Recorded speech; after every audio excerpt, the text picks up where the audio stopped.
is it me, or does RuPaul constantly do something that makes you like her more than what you liked her before? And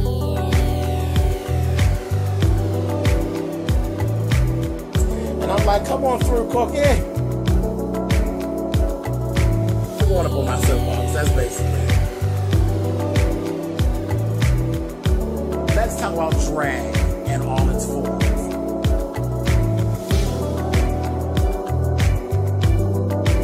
What, Cookie?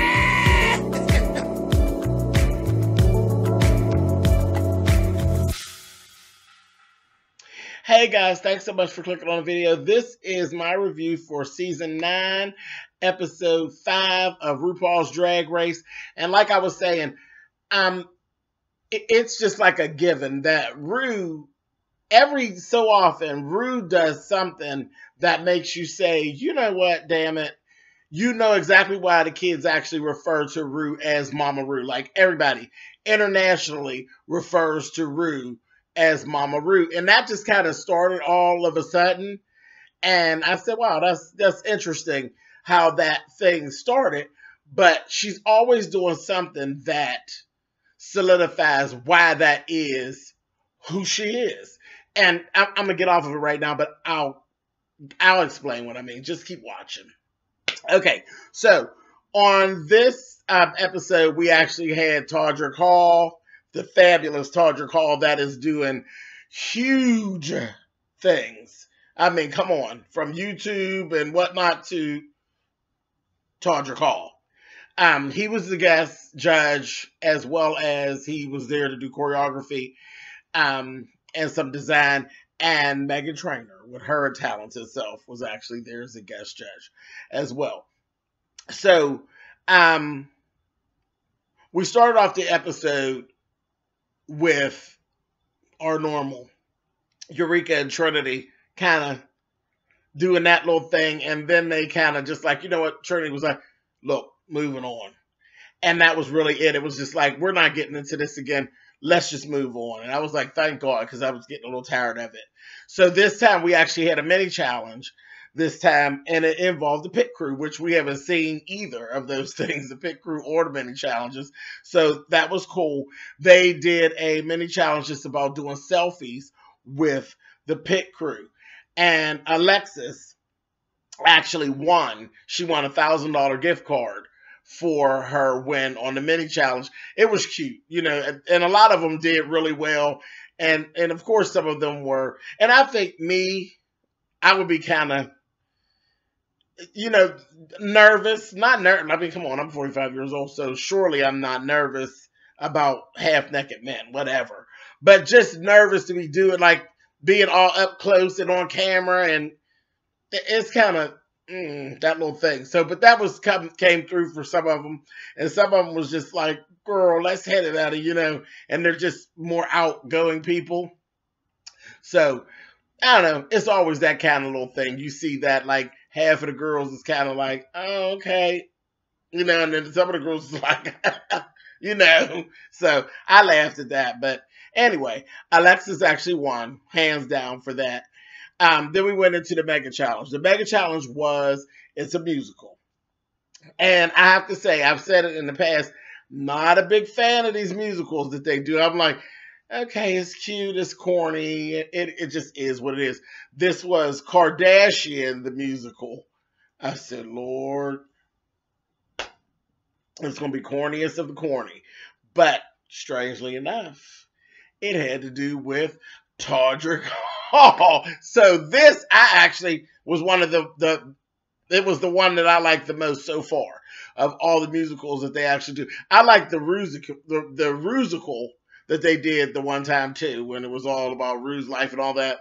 But this one was by far the best so far that I've seen. It was pretty funny. So let me just go down the list of the characters, because with Alexis winning, she got to choose who was going to be who in the musical. So we started off, she gave herself Kris Kardashian.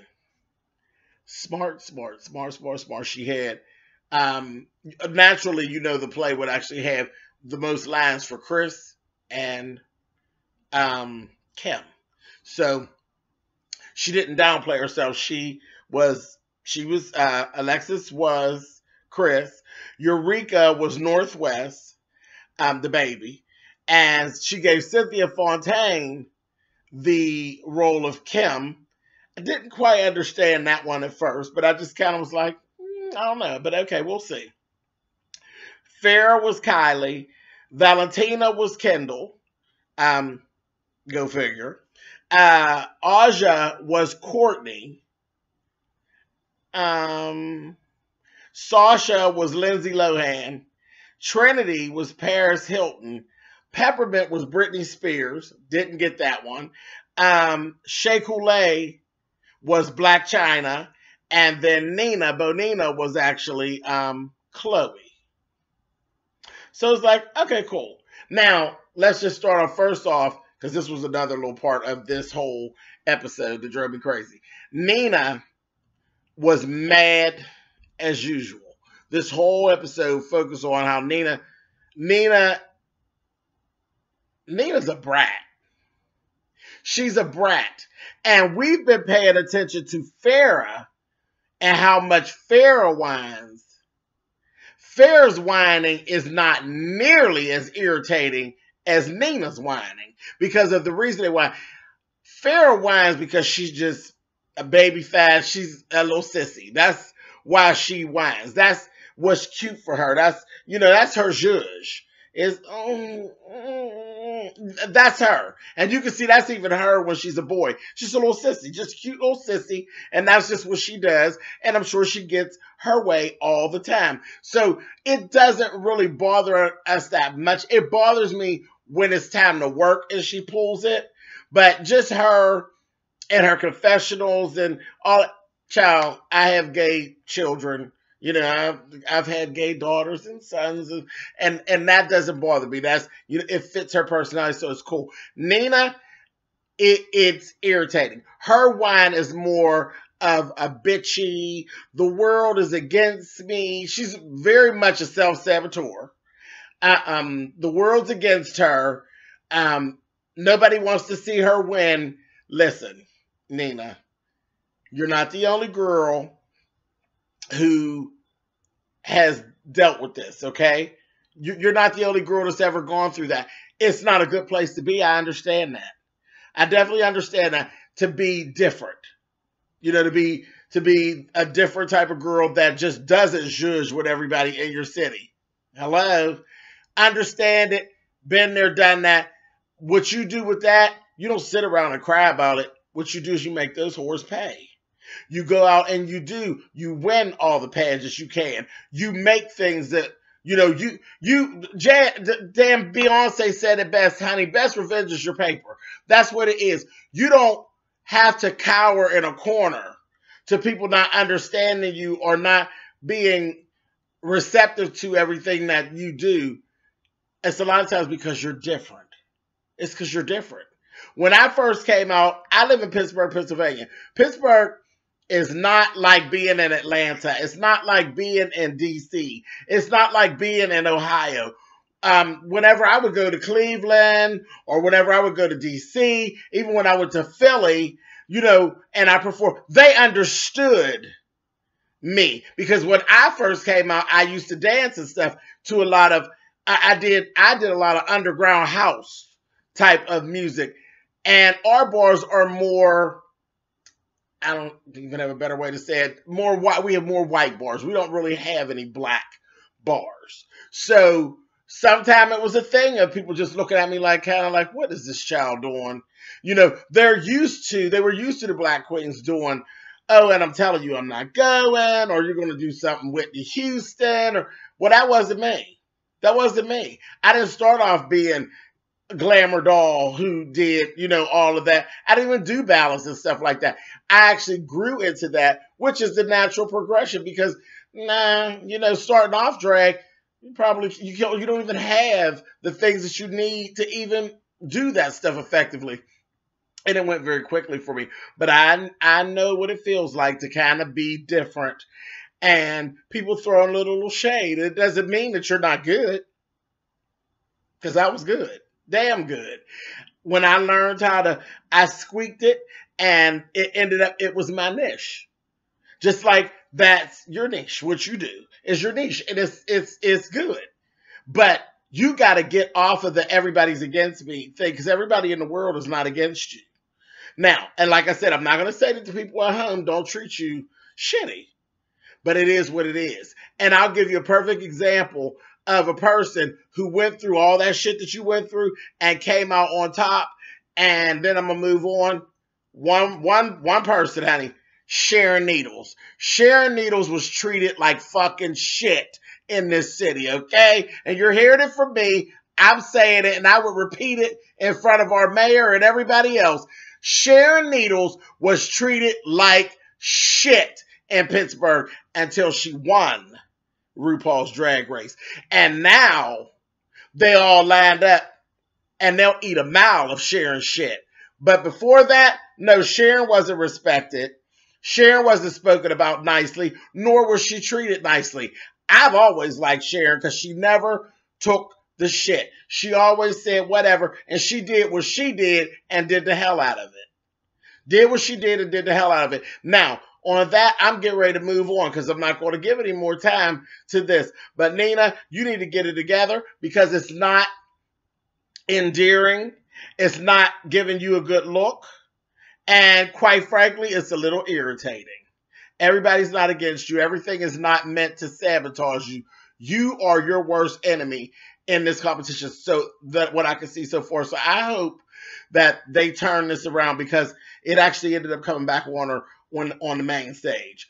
And Rue was like, girl, fuck that shit. Get it together. So I hope this is a turning point for her with this because it would be a terrible thing to throw everything away over some self-sabotage mess. You know, we already, Charlie has, that whole situation was enough. Don't ruin your chances. And remember what I said, girl. Sharon Needles, honey. Like Sharon said, honey, when in doubt, freak them out. I love her. Go on, Sharon. Anyway, okay, so let's go back to the whole situation. So like I said, I didn't really get the whole pairing of Peppermint as Britney Spears, but she killed it. She did, Britney, she did it. It was the best performance that I've seen Peppermint do thus far in the competition. She killed it. Eureka was really, really good as Northwest because I was like, what is she going to do to be this baby? You know what I mean? But it was the way that the play played out. It was the baby in the future. But it was really cute the way she did it. Alexis, by far, when I say killed the role as Kris Jenner, sickening. If they were to do a movie about Kris Jenner's life, there would be no problem for them to actually cast Alexis as Kris Jenner. She turned that role out. Cynthia, I had to take it back. I said I didn't see it at first. Cynthia looked just like him. Like of all the girls on the cast, you know, because, you know, they're pretty in their own ways, each one of them. But when you get down to actually, like when you say the pretty girls like Farrah, you know, the ones that stand out, like Trinity and Farrah, Cynthia was like dead on. Like nobody else in that group would have looked as much like Kim Kardashian as Cynthia. But then there was a problem with Cynthia's lip sync. Her lip sync was off, so that took away from it. But her look was dead on. Shea Coulee was ghetto fab at its best. And she did the hell out of Black China. She tapped into the stripper and all of us, honey. It was really good. I was like, okay, Shea. And Shea ended up winning the challenge. She won the challenge. And that was really, really interesting. Let me see. Anybody else stand out? No, the rest were basically, for me too, they were just safe. You know, they weren't bad. They weren't overly good. They just were what they were. And it was what it was. And the whole thing with Nina, Nina actually wanted to be, she wanted to do Black China. And she kept basing it on, well, the way my body is the way her body is. But that's not what the challenge was all about. So she could have got up there and it may not have worked at all. But whatever. I don't know. I can't imagine what she would have done that would have outdone Shay. And she was hating on Shay hard and cold. But whatever. Everything was like it was supposed to be. Okay, so that was that. And then their final runway was a faux fur runway.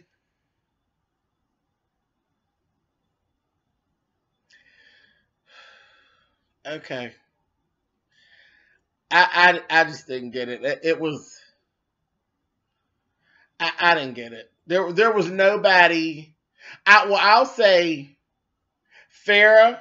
Farrah just did like a little jacket, like a little short jacket. She had this really cute little bodysuit with the little fringe and that, and her hair and everything.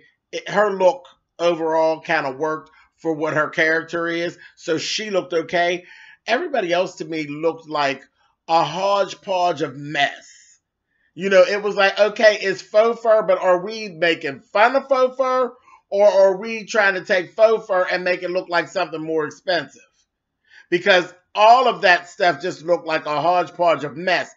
Eureka, I think, had the most stage-worthy of the outfits, but then she had like fur ballies and stuff just pieced on it. Because it really, what she had on was more or less about a fierce cat suit and rhinestones and hair and makeup at the match. And then, oh, the challenge is fur. Okay.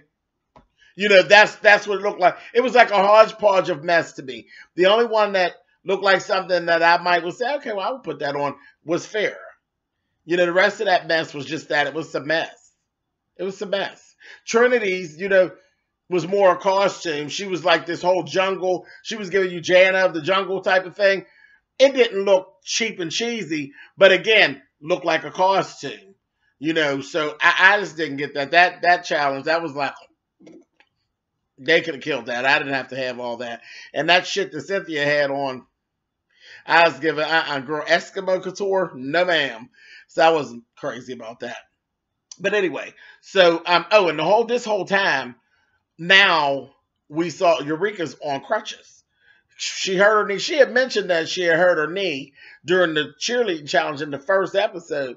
Well, it continuously got worse. So we're sitting there. We get our bottom two. Bottom two is Cynthia and Farrah, and they have to go against each other. Well, you know they're friends, so that caused a whole lot of angst, period, throughout the whole set. It was like, oh gosh, this is terrible. But it is what it is. It has to be done. Good luck, and don't fuck it up. So they both go ahead and they do what they have to do. Quite honestly, I wasn't impressed with either. And it just was what it was. And Ru got interrupted. Somebody from the back came out and they pulled Ru. And for the first time, Ru actually got up from the panel and walked off, said, excuse me, and walked off from the panel. And that bitch's hair. Ah! RuPaul's hair, bitch. Quit playing. That bitch had just, it was a side sweep, but you know, when I say just a side sweep for Ru, you know, it was this fucking tall, and bitch, it was, I mean, swept like a cat been licking her head. It was swept, baby, and had like 3 wigs coming down. That bitch's hair was tossed. But anyway, she goes off, platinum, naturally. She goes off, and then she comes back. And then she has the 2 girls standing there, and she tells Eureka to come down front. I said, oh, shit. I thought she was going to tell all 3 of their asses to go home. I said, oh, my God.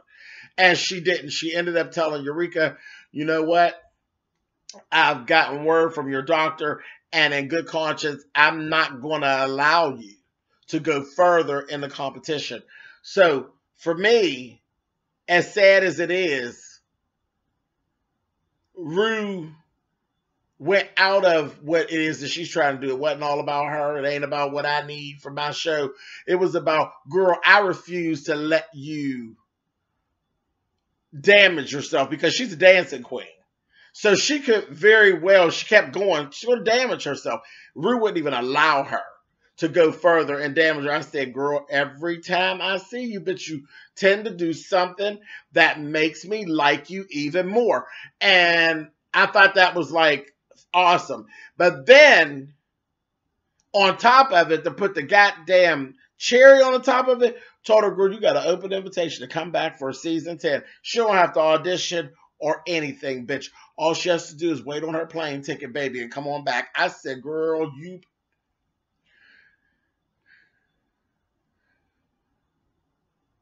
Child, I likes that Ru, honey. Anyway, so that was that. And then she told the girls, honey, she said, we've already had too much of a loss through this. Ain't nobody going home, child. Everybody going back, child. Let the music play. I said, all right, honey. It was good. It was a really good episode. And I was like, child, it's funny how they plan a lot of twists and turns and she gets us. But then look at how life just adds its own little thing. So this season has been really, really interesting thus far. Because, you know, before we get to the Snatch Game, a lot of times it'd be a little sketchy, a little, you know, there's a couple of episodes you just kind of be like, okay, child, no more throwaways. But no, like every episode has been really, you know, has held my attention. So it's been really, really good. I'm enjoying it. So next week, the Snatch Game, honey. I don't know if you all seen that, but spoiler alert, next week is the Snatch Game, and I can't wait. All right, see you guys next week. Bye.